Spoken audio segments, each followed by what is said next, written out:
All right, welcome back to the Revival Podcast. It's been a little bit of a break. Okay, we had Christmas break, and then last week we were all of us owners were gone on a blitz, and that was a blast. Um, so I want to introduce today's guest. We've got Caleb Chudleigh. Me and Caleb go back pretty far now. We're All the really, way back. yeah, we're really excited to have you on here. We'll kind of get into Caleb's backstory and all the back and forth we've had with Caleb over the past, man, I don't know how many years I've been in contact with you now. But yeah, we'll jump into that in a minute. Before we do that, I do want to get to some awesome shout outs. So it's January, we're just starting off the year. We had our first full week of sales coming back for the new year, and holy crap, we're off to a good start this year, guys. Okay, I'm really excited for 2026. So to start, we did this blitz out in Denver. We had a whole bunch of reps. We had reps come from Boise, had reps come from Orem, had reps that are local out in Denver, as well as all of us owners. We flew out there. We had to show you guys that we still have it in us. We know how to sell. We know what we're talking about. I was honestly getting really nervous, like getting up to it, because sales, it's all about being in the flow, right? And when I'm in the flow, I know I can throw down. But I haven't knocked in a really long time. And the pressure was on. Yeah, it was. I'm like, shoot, everyone's going to be out there watching me. Like, what if I don't get a sale? I had that thought. I was like, that would be so scary. Wouldn't But look the best. yeah, luckily, I got a lot of sales. We all knew you would. Yeah, I ended with, let's see, I think I got 5 sales. I had to cancel. Happened to be my biggest sale, which was kind of bummer, but it happens, right? So I was at like 85K. I would have been number one on the week, but I dropped down to like 54, 55. Still had 4 sales, so I was proud of that. I was exciting. It was actually really fun to just get out there and knock again. I actually really missed that. So thanks for everyone that came out on that blitz, working alongside you. It was really fun. It was good to get to know a lot of you guys. So shout outs from the closers. We had 7 closers just this last week that all did over 100K. So starting from the top of the leaderboard, we had Isaac Robbins almost at 200K. He ended at 182,000 just last week. Okay, that's nuts. We had Ty. He was at 160, almost 164K. Braden at 150. Hayden at 124. Peter at 115. And then you ended at 96, right? Yeah, super awesome. Brennan, sorry, that was out of order. Brennan was at 106,000, almost actually 107,000, $5 short. We'll count it. So yeah, way to go, closers. You guys were freaking throwing down. Your index scores, your close ratios all were extremely high. I just love seeing that. Now, almost even more impressive than that is the setters. Okay, so going over to setters, top for the month, we had Ryan, who closed over 100K just last month as a setter. And Ryan is pretty new as well, which is pretty fun. So way to go, Ryan Baxter. You're crushing it. He's from the Kaysville office. Okay, now Chad, he's Tegan's cousin, just started. Okay, brand new rep. He did 89, almost actually $90,000 of revenue. And that was just in the Orem office. Nothing crazy going on. Just one of the guys that stayed behind had 6 closes. So that's a close a day. That's freaking awesome. More than a close a day if you took a flex day. So way to go, Chad. We're excited to have you on here, see what you're going to do this year. Behind him, we had Robert. Robert has been out in Denver, kind of just hanging out, waiting for this blitz to happen because we didn't have a leader out there for a second. I felt so bad. But, dude, you came out of the gates crushing it, 61K in just a week. Oliver Lindsay at 59,000. Ben ended at 57. Jordan at 56. Paulo 56. Me at 56. James at 48. So all of us, we stayed up there. We got the closes. So it was exciting to be out there. So big week for the entire company. Just on that Denver blitz, we ended at like 850,000 for the week.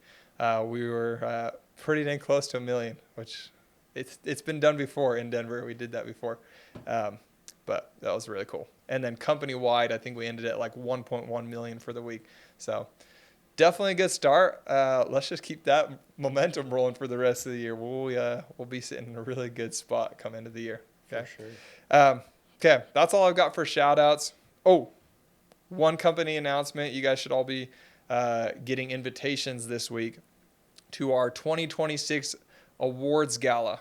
Okay, that is going to be a black tie event, best dressed. Okay, you just come in here looking really snazzy, suit and tie, the whole shebang. Bring your plus one, your wives, your girlfriends. We're going to do a lot of awards, shouting out 2025, as well as some really exciting announcements for 2026. So get really excited for that. That's January 30th. And then on the 31st is going to be it's a two-part event. Over at headquarters is going to be kind of like a sales conference. We're going to have a lot of cool guest speakers coming in and a lot of really awesome content. So stay tuned for that. Make sure to RSVP so we can plan accordingly. Okay, let's jump in. That was a lot of shout outs. Okay, so Caleb, let's give your backstory a little bit. So let's rewind probably back to how did you first, or actually before I even jump into that, is there anything even pre-medical school, pre-sales, anything from like your upbringing that you feel like is like an important part of who you are? Any like background stories that make you who you are that you'd want to share? Definitely who I was growing up before that kind of era of my life. Everything that I was and thought was very contrary to sales. I used to think I would never do sales. I was always the very studious, book smart kind of person, the nerdy person that helps people with their homework. Definitely not anything that people would consider a salesman. So I think the relevant part would be once I was kind of starting with pest control sales as that summer job, because that's where I really started to get my feet wet, and it just completely transformed my life. Obviously, I'm here. Right. Yeah. Awesome. So let's talk about that. How did you get into sales? I don't know if I actually ever heard this story. It's a pretty common story. I mean, I was doing school full time and working full time, and was just burnt out and sick, and was this when you were doing like phlebotomist job or okay? Yeah, like at a plasma center or what? I had a couple of jobs. I worked as a phlebotomist at a plasma donation center and a little bit on the side at an urgent care, also as a phlebotomist. I was working as with a hot air balloon company. I don't know if I ever told you this. That's sick, dude. I needed more income, and it was a job that I found, and it was only early mornings or like weekends where I wasn't working my regular schedule, so I squeezed it in. I was also donating plasma. So depending on how you want to count it, I kind of had 4 jobs, and that was on top of full-time school. So I'd pack in my classes in the morning. That is exhausting. I'd go to work all afternoon, and then I'd come back to the library at 8 or 9 p.m. and run into my class buddies that were like, that was such a hard homework, and I'm so glad we had the help of the TA, and that took us hours, and we all did it together. And I'm just starting it. And that was the worst feeling ever. I think that's my favorite memory looking back of why I'm glad I did do sales. Because when I finally got to the point where I tried sales, I was very opposed to meeting with any recruiters, but it just so happened that I had a really good mission buddy in my class, and he was just talking about his thoughts. He's like, holy cow, I'm nervous. I just signed up to do pest control. I'm hoping to make $20K this summer. And that was enough of a hook for me to be like, you're hoping to make how much? What? I'm working this many hours and I'm going to make a fraction of that? Like what? And so I reluctantly met with this recruiter, Judd, who probably most of these people know. I love Judd. Yeah, freaking awesome. And he had to meet with me, I think 8 or 9 times before I said yes. Cow. I really put him through the ringer. That is crazy. But I finally said yes. I was really nervous. I almost backed out because I had the opportunity for an internship. But then I'm like, nope, I'm going to try it. If I can make 20 grand in the summer, it'd be worth it. And I knew that making that much money in a summer could transform my life so that I didn't have to work as much during the school year, so that I could be in those study groups with the TA, with other people the entire afternoon instead of working for $11 an hour is what I was making. Yeah. And then start my homework at 8 p.m. And so I did, and my first summer went phenomenal. I sold the very first door that I knocked on. Let's go. Not that I did not know what I was doing, yeah. But it just so happened that it was a really nice lady, and she really needed pest control. That's awesome. So that really set a good precedence for just my confidence. Killed it for the first summer. Came back for the second summer, obviously. Did you make your 20K? Yes. That's awesome. Came back for the second summer and doubled my earnings. Hit the 250 threshold, which for them was like the team leader threshold. And that's where I met Landon. Is they bring everyone on a really cool. We went to Cancun for this trip. Yeah, that was like my first time going on like a company paid for trip. That was awesome. That was my first time doing anything cool too. Yeah. It's like, hey, this is the life. Yeah. And so I was really excited. I had built a lot of momentum, but at that point, I kind of had to reevaluate my priorities because the next summer they were gunning for me to be a team leader, which once you're a team leader, the pay structure increases exponentially. But unfortunately, I told them, hey, sorry, I'm not coming out this summer. I'm taking the MCAT. This is my summer to take the MCAT, be serious about my med school applications. And so I did. I took the whole summer. I studied. I was in the library all day, every day, and I did have some study groups, and I had a lot better experience those last 2 years of my college career because I didn't have to work during the Right. entire afternoon. Yeah.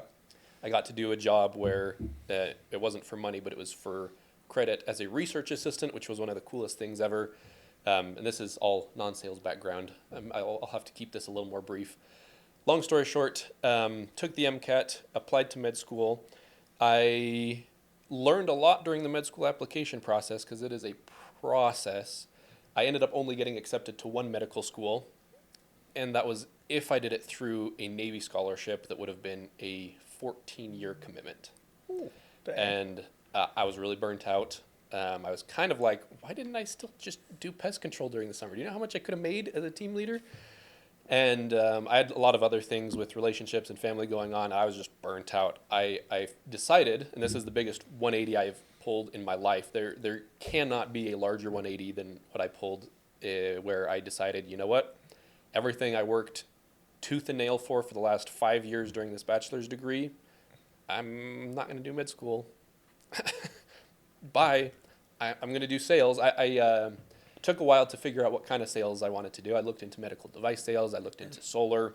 I considered getting back into pest control, and then had Judd be like, you can try Windows if you want.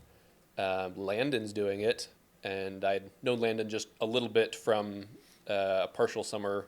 After I did take the MCAT, I did come out with you guys for pest control for like 3 weeks, just at the very end of summer to keep myself busy.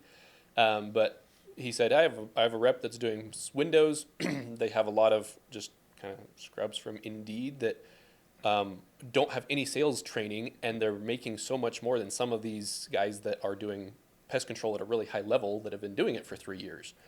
And so I tried Windows. It went really well right off the bat.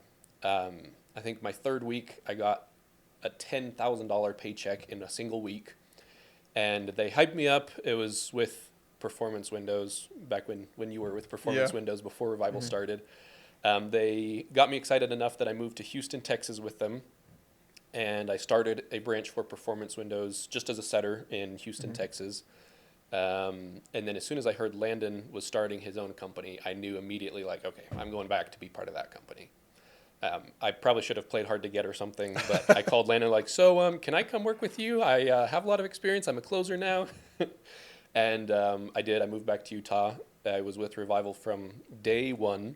Yeah, dude, one of the OGs. Uh-huh. I missed the company picnic before day one, but otherwise I was there from day one, and it went so well right off the bat. Those were the highest earning months of my life because we had a ton of awesome pest control guys that were setting appointments, and it was not me a and ton. you closing. It was like pretty slim, but we had to have some high level guys though. Yes, for sure. very high level guys, and so for only two It's a closers, they kept solid us little group of guys. so busy. That Yeah. was probably the busiest I've ever Yeah, been. it was just me and you, right? It was me and you. That's crazy, dude. I don't know how you crushed that. That was awesome. I don't know how you were doing it because you were also the owner and the main trainer and everything, and on top of that, you were first priority closer. So dude, those are the good old days, man. you had a crazy couple of months we there. were just throwing down. That was so fun. Those were some good months. You know what's crazy? I know, sorry to cut you off. I'll let you finish your story. I just seeing that snapshot all strung together, I did not even realize like how similar our stories are. It's crazy because I don't even remember like I went to nursing school. I do remember that. Yeah, like worked, really hard into that, got through the program, was going to become a CRNA, like had my whole life set up, and then like total 180 pivoted, and then kind of pest control also fell apart, and I was like in your same boat as I wrapped up schooling. I'm like, freak, I'm not going to do what I'd always planned on doing, but I also am not going to do pest control. I don't know what I'm gonna do. I looked at medical device sales. I looked at all the same things you looked at, and also happened to just find Windows. Thank heavens we ended up in I Windows. know. So yeah, I just wanted to pull some contrast there. That's kind of I nuts. do remember that. Yeah, you had Yeah. finished nursing school. Yep.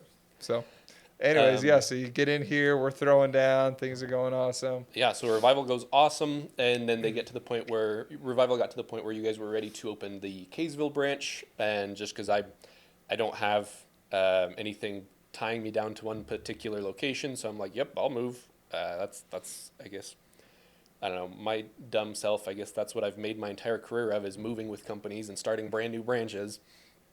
Um, Yeah, a lot of growth that happens in that though. yes, Yeah. I've grown a ton from it, learned a lot, seen a lot. Yeah. So I went up to Kaysville, helped Ben, your brother is the market owner, start the Kaysville branch. Really good start. I ended up actually leaving Revival after about 6 or 7 months after being in the Layton branch. I don't know how much to talk about this, because we've talked, me and you have talked a lot about this. I think I was just a little bit too antsy and ready for myself to be in a market owner position, and you guys were really being slow and thorough and methodical about making sure you have the processes before you just expand willy-nilly here and there. Right. And I was a little bit too impatient. I'm like, okay, if you're not going to make me market owner, bye. And Yeah. I went to another company that promised me market owner position.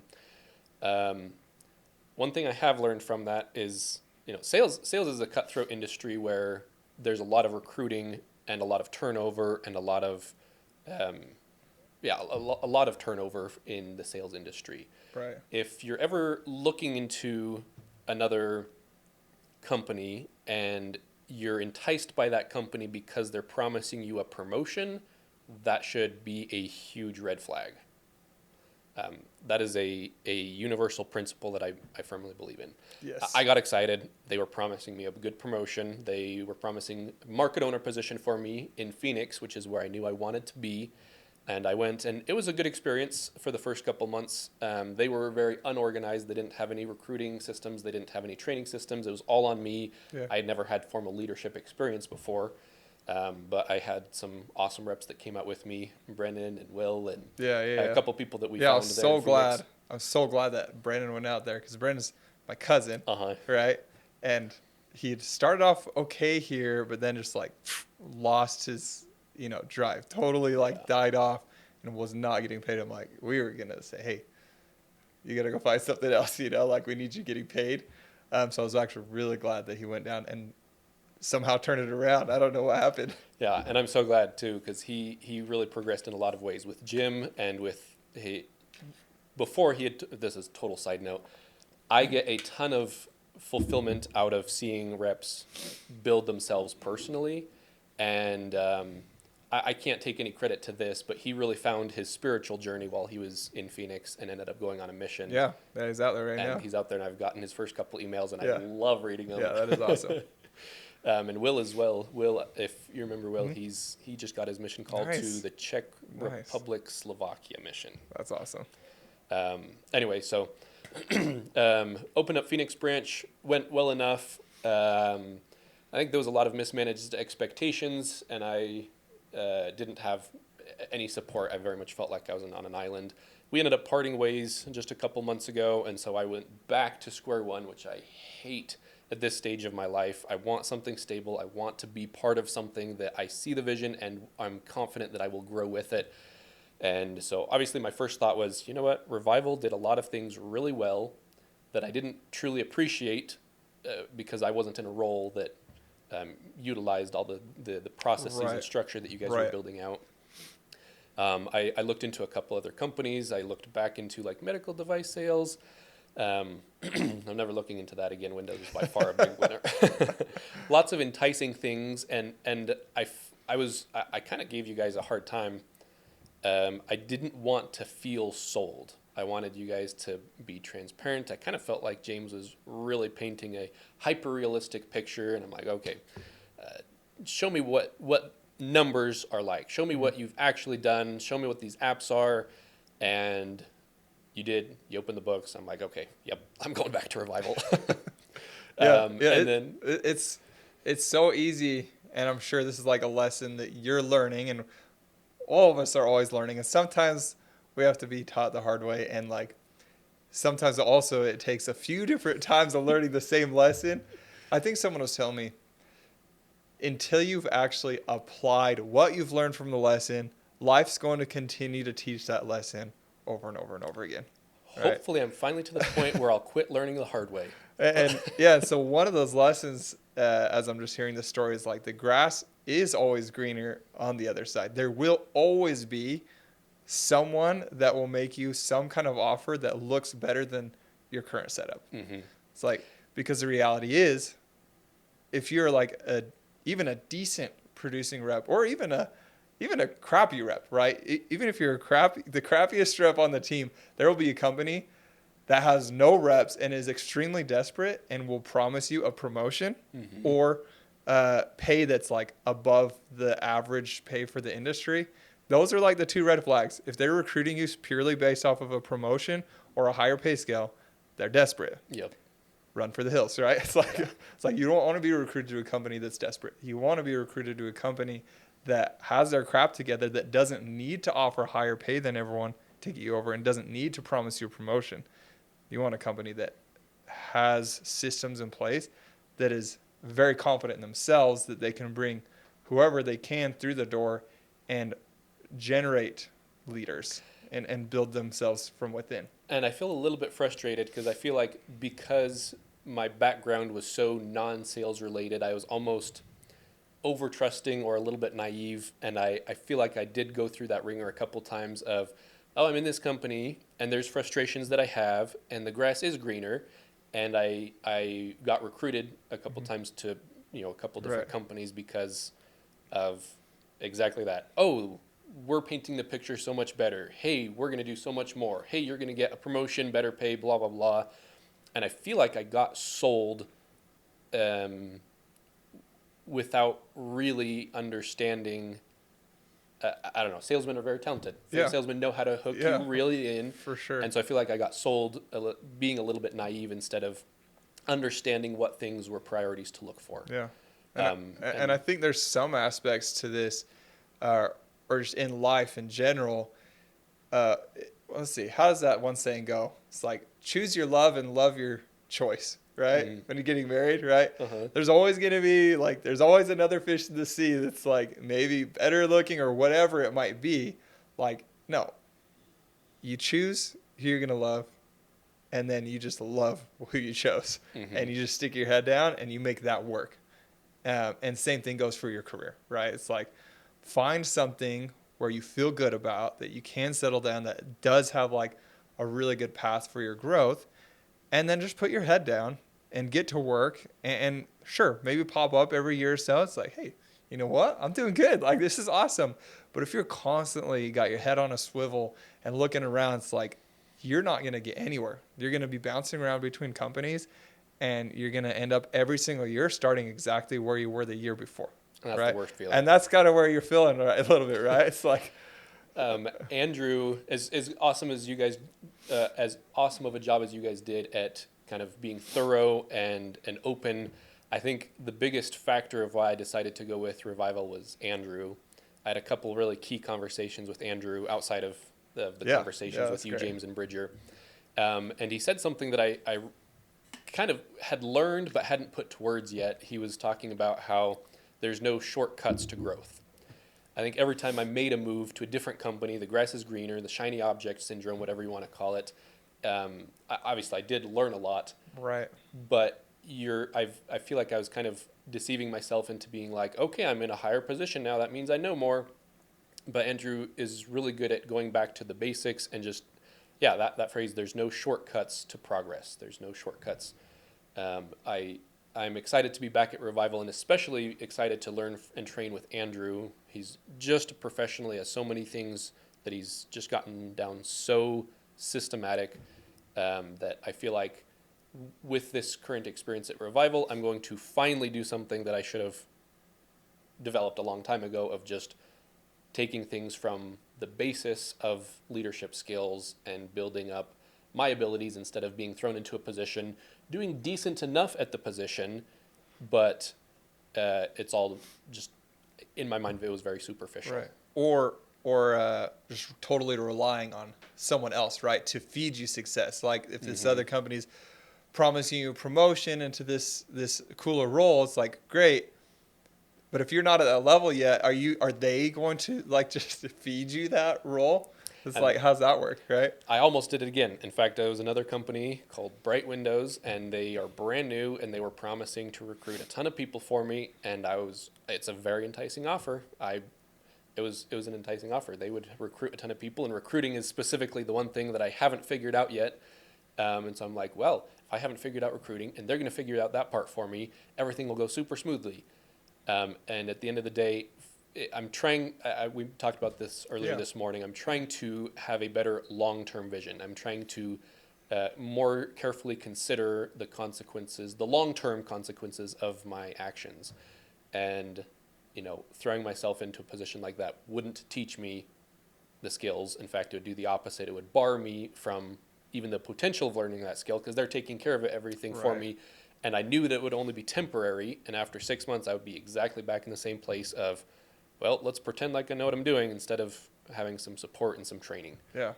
So Andrew, just this 1 week that I've been back has done a phenomenal job of, hey, here's kind of the principles of how we do things, why we do it, and the structure that will get reps bought in while being genuine and not the type of recruiter that I hated always of, hey, bro, want to come make money with me, bro? Yeah, exactly. Yeah, that's such a healthy mindset. Just understand there is no shortcut to progress. Yeah. And no matter where you go, there's going to be things that you like and things that you do not like about the company. And you might not always agree with everything that management does, or there might be room for improvement. There always will be, right? And you've got to just have that realization. It's like, as good as this other offer is, like, there's the crap I'm trying to avoid here, there's going to be other crap over here, right? Mm-hmm. And you're only going to look at the good parts of it. You've got to be able to take a holistic view and say, you know what, actually, I'm in a pretty sweet setup. Here are the things that I don't love, and how can I address them to be satisfied, to be happy with them. I think I'm at a point where I'm pretty happy with, metaphorically speaking, with the grass that I have. Yeah, there's greener grass elsewhere, but that's turf, and that's not as comfortable, and this, that, the other. So even if my grass patch doesn't have, maybe has a couple little muddy spots or some dead patches, I'm familiar with it. I know how to take care of those. I know that it's going to get better, and so I feel like I'm very, very in a good position, very satisfied with my grass instead of other greener grasses elsewhere. Yeah. Even greener where you water it, right? Yeah. Even this first week back at Revival, and I did have a phenomenal experience 100% of my time at Revival. But even just this first week back, the setters were awesome. I closed 6 out of 8 deals. And oh, yeah, dude, I forgot to shout out you. You freaking crushed it. I'm so sorry. I felt a little bit of a need to defend myself and Brennan because we were the lowest 2 on the leaderboard, but everyone else was on the blitz, and I'm so glad the blitz did well. 100%. You guys, me and Brennan did really well with a couple of new people, and that was it. That's the only thing that was going on in Orem is a couple brand new people that started. Yeah, your index score this week was what was your index score again? 75. Yeah, 75%. Which I know won't always be that bad, but of course. But that's awesome. Yeah. It's a great week. Definitely worth shouting out. It makes me feel good to come back with have a banger first week. Yeah. And I learned a lot from Brennan. Brennan was really available for some of my dumb questions, just learning the apps that are new, because those rolled out after I had left. Yeah, exactly. What's your take on lead flow? Phenomenal. Lead flow's cool. My favorite is Sash. Really? Just the presentation makes you so much more a window professional versus a salesman. Like, there's companies that I know of that still chicken handwrite out the numbers and say, I wrote this number by hand, but this is what Pella would charge you. And then the spreadsheet that we used for a while was decent. Yeah, but price point's awesome. Price point, and even building out the app, I had one deal this week that I'm almost positive I would not have closed if I didn't have the order and the ability to show them, hey, this is what the window will look like. Yes, we can match your grid patterns because you're so picky about that. Let's customize it together. It really that is so nice. Involved them in the process. Especially the latest update where you can actually see interior, exterior views, color, everything. It's like, that's nice. Yeah, it is nice. That's love awesome. The apps. Cool. I'm glad you're liking them. Yeah. Awesome. Well, let's dive back a little bit. We've already talked about quite a few of the lessons that you've learned in your journey. We don't have a ton of time left, but I want to dive in a little bit to your kind of your mindset around closing. Yeah, that's kind of your most recent mojo is closing. You haven't been in like the setter role per se for a little while, so I think we'll probably hang out more in the closing realm.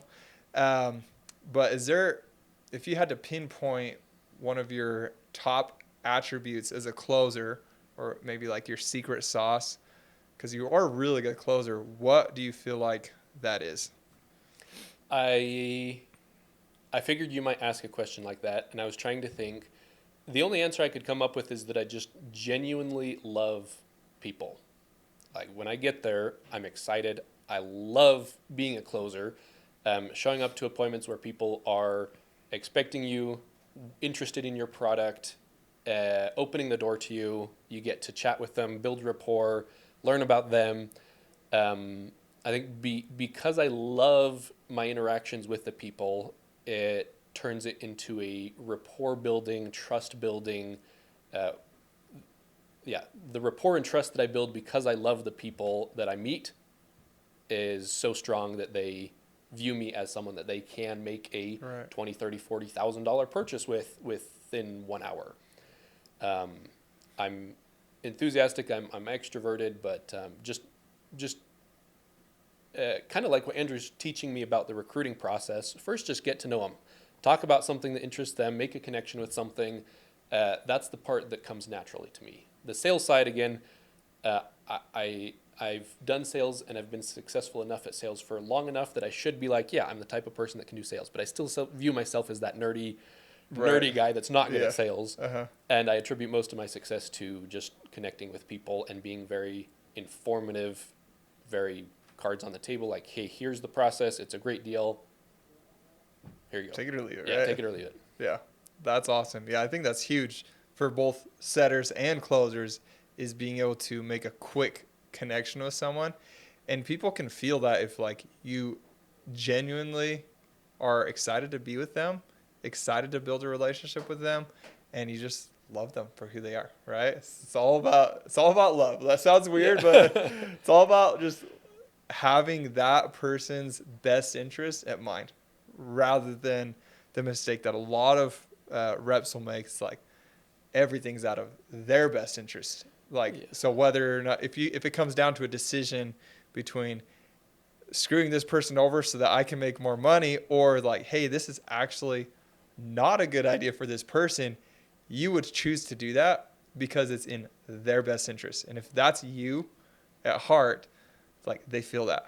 100%. They feel that, and you're going to just close a lot more deals that way. And building rapport and getting trust at the beginning is huge, but that's not 100% of the equation. What that does that's so effective, I think, is it sets you up so that at the end of the appointment, when they're fretting over, okay, do I write this guy an $11,000 check right now?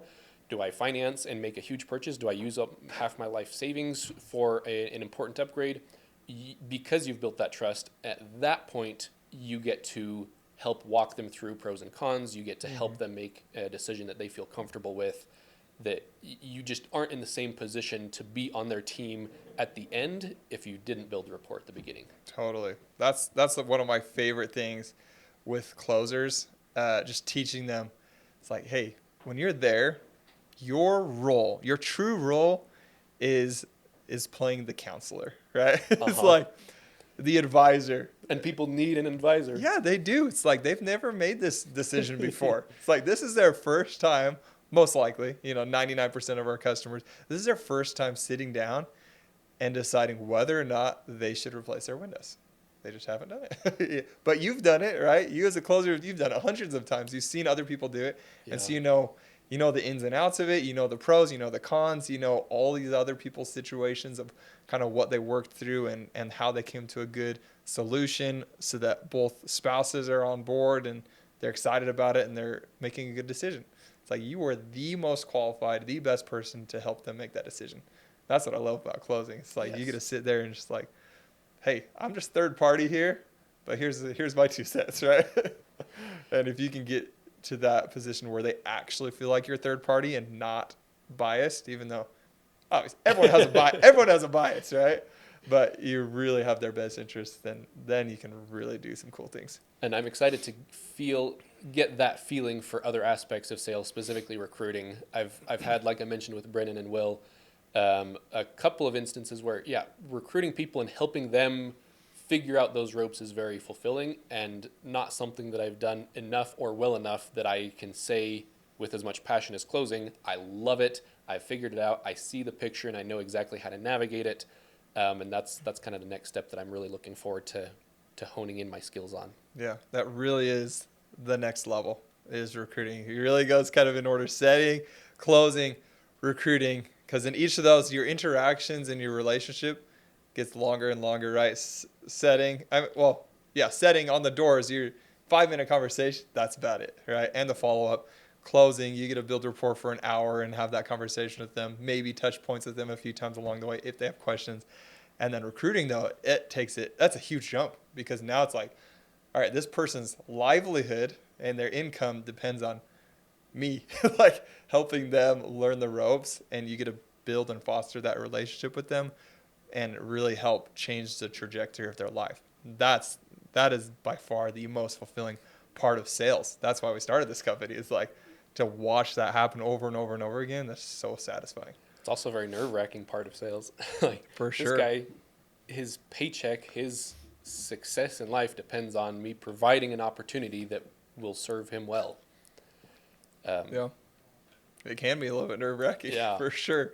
And obviously, it's not all dependent on you. Your job as a recruiter or as a manager or trainer is to set up the tools, the mentorship, the opportunity, and the systems for him to have the very best chance of success. But it's up to them to like actually pick up that tool and use it, right? 100%, yeah. And so it is a balance, and that's where it's like it can be the most frustrating as well, just because you can get there and just pour your heart and soul into this person that is struggling, and they just like don't use what you're trying to give them. It's like, just do it. Just do this. I promise it will work. I promise it will work. And they just don't. And then they're just really struggling, and then they fall off, and whatever happens to them, it's like, dang, dude, so much effort. It's like, and you feel so emotionally attached to their result and outcome. And that's where you got to find some balance there. It's like, hey, do what you can do. It's kind of like on the mission, right? So just like talk to everyone, and your only job is just open your mouth and preach the gospel, and whether or not they accept it, that's on them, right? I think I've been in a position where I'm overly emotionally invested in working for the reps that I've recruited, because I know how big of a difference it's made in my life. I always, all the time, I think about, if I weren't in sales, I might have been in the middle of med school right now. Like, my buddies that did do med school are taking the USMLE2 right now. That's crazy to think, right? I am so glad that I am not doing that. Sales has opened up a world of opportunity beyond what I would have had, even doing the med school route. And I'm making, I would argue, a lot more money than I would have as a doctor. And I don't have to be in the Navy for 14 years doing med school and residency and then working as a Navy doctor before I can do that. Yeah, it is really cool. I feel like I bought back a massive chunk of my life by doing sales.